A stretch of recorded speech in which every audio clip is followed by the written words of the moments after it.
Here we go. Get started. Go ahead and wave to the camera, everyone.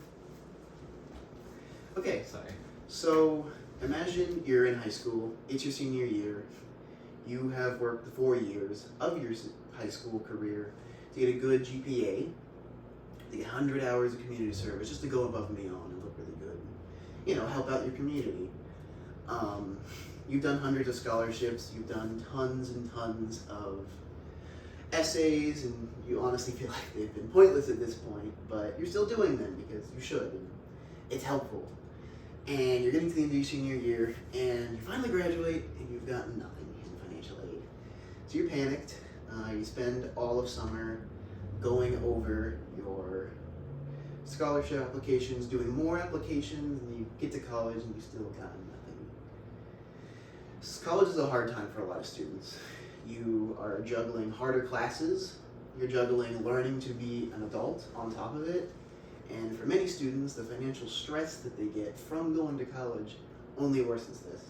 I know because I'm one of those students. I'm a student whose financial stress has made that harder. It's difficult to go to college, and it's difficult to do well in school when you're dealing with paying for it out of pocket.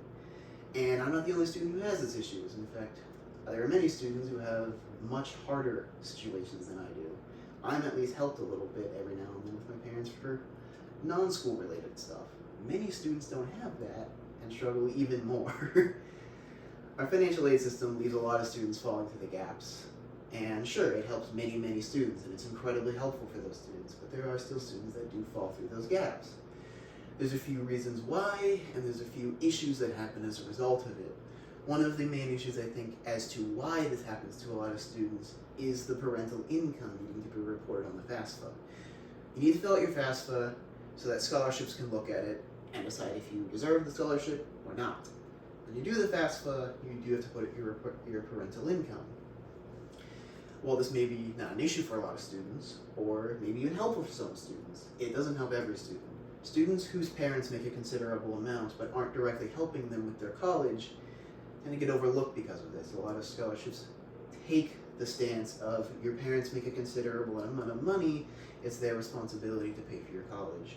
So students who don't have that parental support for their college, they don't really have a lot of options because the scholarship that they apply to will look at it and kind of just ignore them. I've had this happen to me plenty of times, but there are significantly worse examples of this, and it's especially unfair to students whose parents are abusive. Filling out your FAFSA was pretty hard for a lot of students, especially students who have abusive parents that refuse to fill it out or even help them in the first place with it. There are ways to get around this, but that's a considerable mental tax on those students who, as a result of doing that, could maybe even not talk to their parents anymore, severely strain the relationship with their parents that is already strained as a result of them being abusive, and it's a mental toll that's frankly unfair to put on those students. Some of the issues we see as a result of this financial aid system failing students is mental health issues. A study done by the University of Michigan showed that 78% of the students that go there that have a job have mental health issues compared to the 26% that do not have a job and do not have mental health issues nearly as much or nearly as severe. Academic hardship also affected. According to the University of Pennsylvania, students who have a job have a 0.41 standard deviation GPA lower than students who do not have a job. That is essentially, in layman's terms, going from a 3.0 to a 2.6. That's a B average to a C average. It's pretty bad. It's a common issue that happens. So there are a few solutions that could fix it.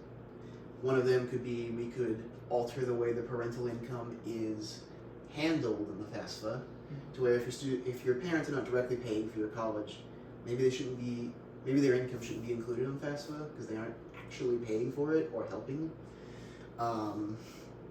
We could offer better mental health support on campus resources, or offer financial aid as a form of mental health resource. A lot of students who have these mental health issues as a result of this likely would not have nearly as many mental health concerns related to this, like anxiety, if they didn't have the financial stress. Having financial aid to help that financial stress would severely help that.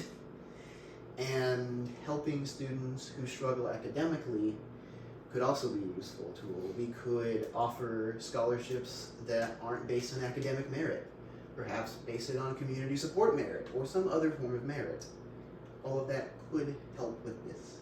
Some benefits we'd see as a result of this would be students would succeed way better in academics. We'd see a massive increase in students' GPAs. We would see massive improvements in mental health. And if college were a more financially viable solution for a lot of students, more students would probably enter the college workforce in general, as opposed to students who don't see it as an option because they can't afford it. Overall, a lot of students struggle because of the financial aid system failing them. In conclusion, many students don't go to college because of that, or they drop out of college. A lot of students drop out of college. So because of the financial aid system, it's just not really helping them out because of their parental income being reported on FAFSA, mental health issues as a result of financial stress, and more. So in general, what can we do to actually help this? What can we do to fix this? Well, there's a few options we have. We can advocate for FAFSA reform or scholarship or financial aid reform. Go talk to your university financial aid people who are in charge of it. Email your representatives. Email people who make that decision. Email state legislators. Email people in charge of scholarships. See if you can defend yourself or help others. Outside of that, you could vote. Voting in even local elections is helpful. Local elections regularly affect things like this, like the FAFSA and other things like that generally are one of the things that are discussed and decided in a local election. Voting in those is helpful. Outside of political options, though, you could also help students financially outside of scholarships and financial aid. Go to a soup kitchen, volunteer, donate to our local food pantry. They'll accept it. That's something they want. Helping students who can't even afford groceries sometimes will help them to succeed academically. Being malnourished doesn't help you succeed in class. If you have nourishment, that definitely helps. Or you could even look at scholarships and see if you can personally donate. Or if you don't have a lot of money, which I understand, we're in college, we don't have a lot of money. Talk to someone who you know that does. If you know anyone that has a lot of money, needs something like that, maybe they want a tax write-off.